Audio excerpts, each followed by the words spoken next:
G'day, I'm Luke from Drifter, and this afternoon I was going to show you the Oztent jet tent, which is this one here. And thought it'd be a good opportunity because we've got the RV3 set up here. We've just been doing a video on the kitchen and a couple of things, and it's a good chance to sort of compare the two, and also we'll get some photos and we're going to put this up on the website. Now the main difference really, or one big difference, is the size. That's the bag for the RV3, same for the RV4. That's the drifter bag we make, and you can see how long it is, so you're not going to fit that in the back of really anything besides, you know, a full ute.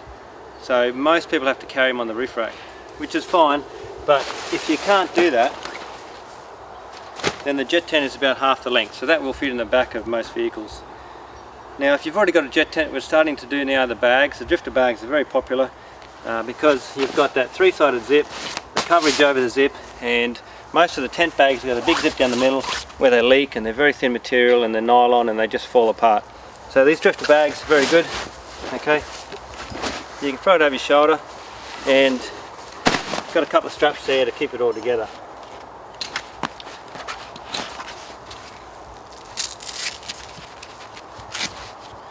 So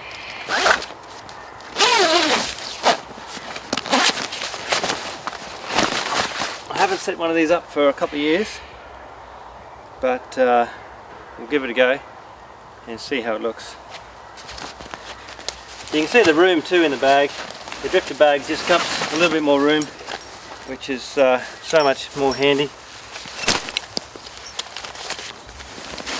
And this is also brand new. Alright, you can see we haven't opened it yet. Got poles, legs. And that'll be the fly.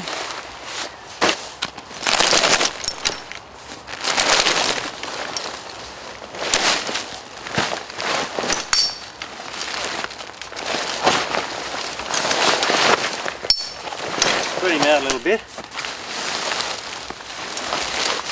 Now the design on this tent is sort of this bit of a weird external frame that folds in on itself, and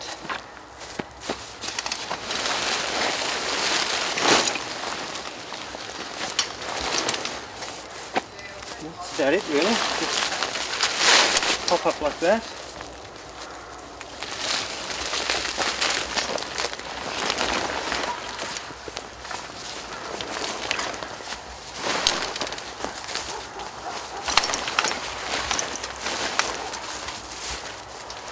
What do you reckon, Jake? Not too bad, eh? That's not too bad. Okay, so what I've done is just peg this tent down and makes it nice and secure. We'll set up the awning.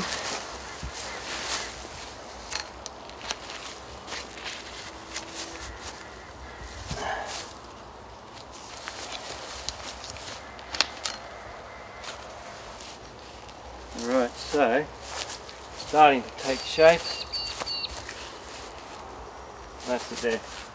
Okay, so the awning's quite long, and you can see how similar problems to the Oztent with the standard poles. It's just not very high. Okay, I'm 1.8, Jake's 2 meters, and he wouldn't be able to stand under this. These poles are extended full length. Okay, so you really do need to, if buying one of these tents, is to combine it with the Drifta tent pole kit, which is what we've got over here.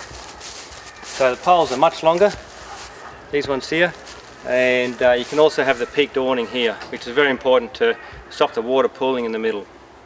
Okay, we've only got still the one rope, but there's so much less tension on that because we have the spreader bars keeping it out this way, and you've got much more height of the awning. Now the jet tent does have the eyelet, so you can put the extra poles here, which is what you really need, but these eyelets that come standard are quite small, and they're not large enough for the tent pole kit.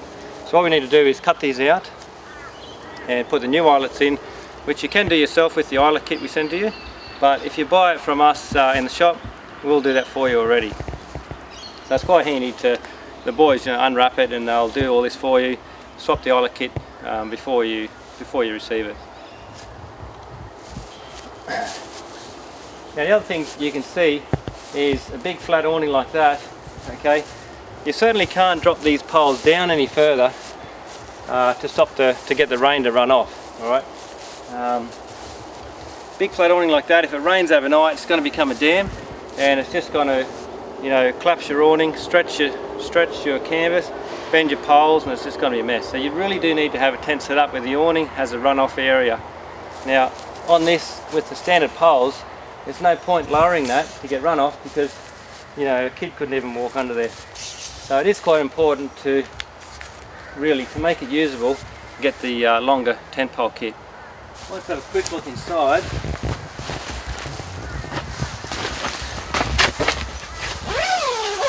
Alright, you've got quite good ventilation, nice big windows. This would be probably 2.4 by 2.4, I'd reckon. And so it's quite good space. Also, you've got good, you know, you can stand up in there as well, so that's pretty good. The Oztent has a slope, so it slopes down towards the back, so you can only stand up in the front section. But the Jet Tent, as you can see, you can pretty much stand up all round.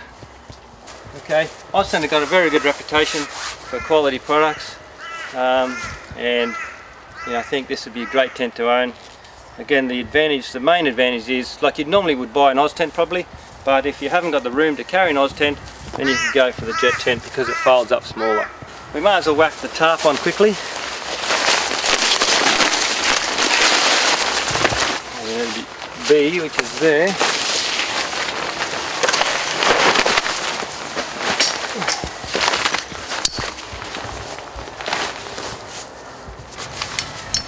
So the fly goes on over the top.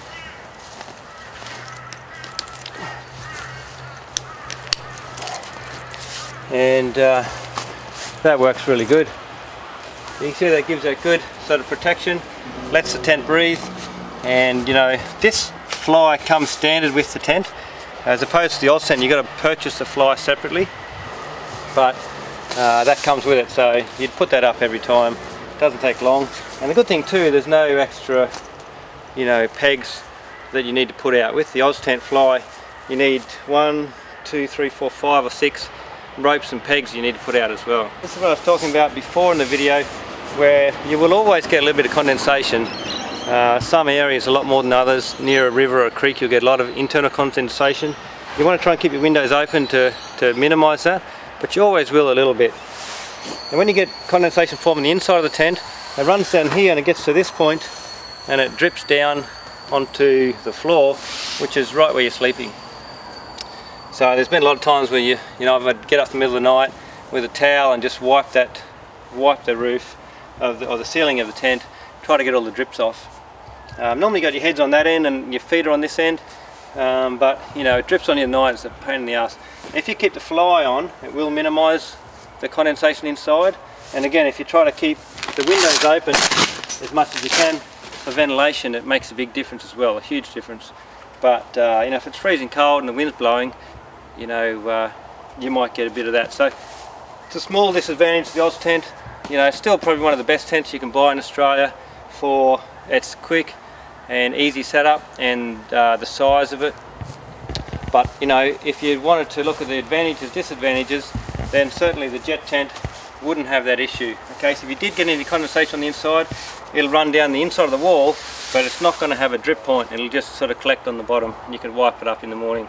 Okay, now on the Oztent here, the RV3, we've got the Drifta tent pole kit already installed, and you can see what a difference it makes. And we've got a nice peaked awning up here for the rain to run off, and we've still got plenty of room at the front here.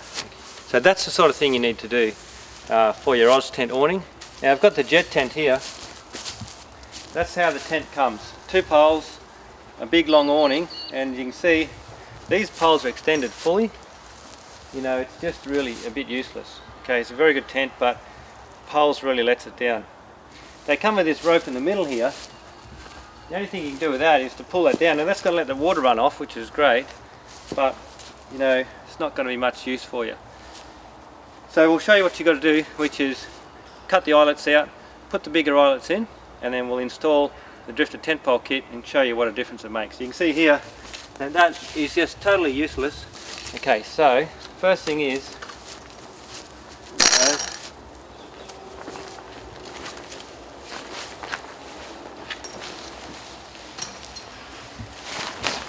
what we want to do is replace these eyelets here.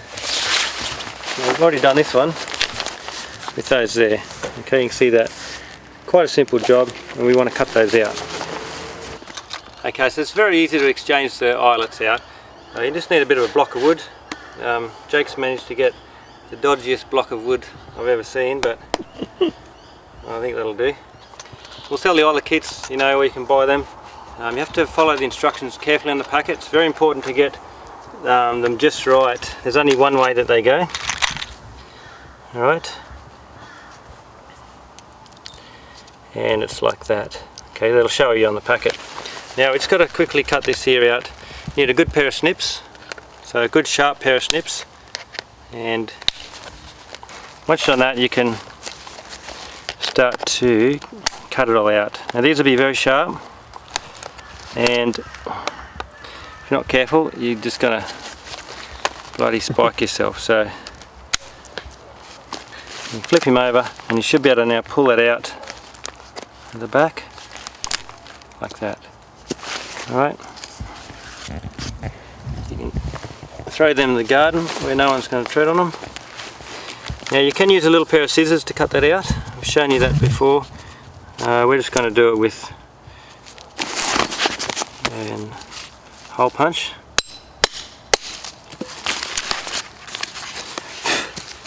Alright, so we're just enlarging that hole.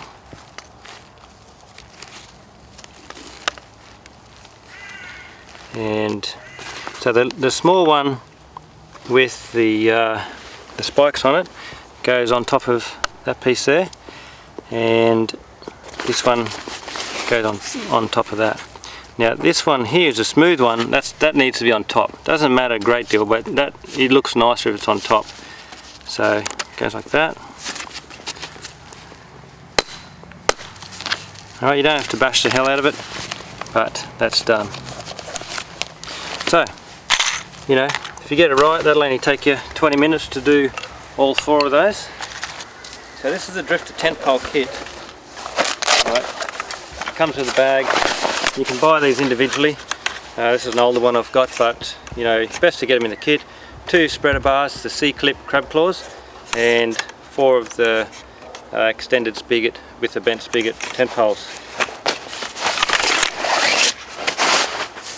So,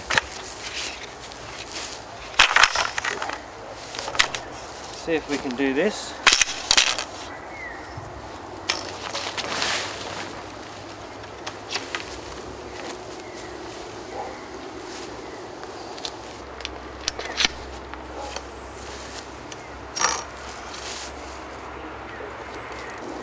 Put our spreader bar on. I think it's better to put on underneath. Just flip them in there. Give it a bit of a push outwards. Give it a twist. Alright. Poles, have a look how high they'll go. Alright, so these are the standard poles, not the tall ones as well. So, you know, that's a big difference to these pissant little things, which are just not good enough. Right, so we'll put this in here.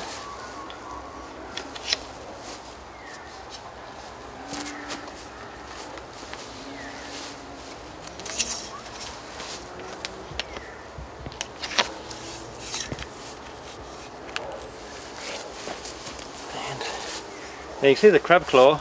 It's a great little design when it just fits over the top and it flips in like that.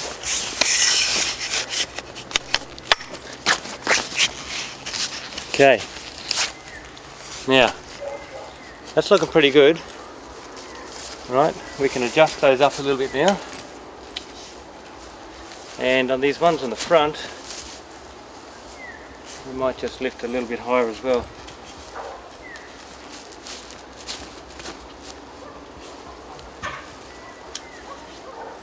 Alright, now we don't need this one anymore.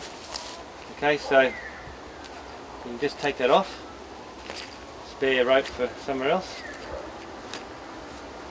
and you can see the difference now very easily.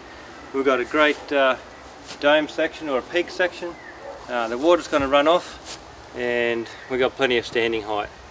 So now also with these spreader bars, they do make the awning a lot stronger because they're holding the awning out this way, and same at the front, and takes a lot of the pressure off the ropes as well. The other good thing with the spreader bars, they're great for hanging towels on and your tea towels, things like that, so they're quite handy. Alright, so that's the difference you know, that the Drifta Tent Pole kit makes. They're very good quality Australian made poles, and you know, they'll last you a long time. So I think that's it, Jake. So yeah, that's the Oztent jet tent. We've shown you some improvements you can make for the awning with the Drifta Tent Pole kit, and no worries. Thanks very much.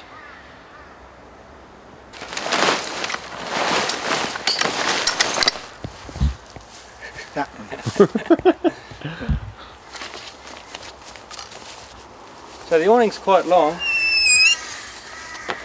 Now there's going to be some sharp pieces. Whoa. What the fuck? Oh, injury. I'm fucking bleeding. No, shit on the tent, blood on the tent. We cannot sell that anymore. That's something you do, Jake. Okay.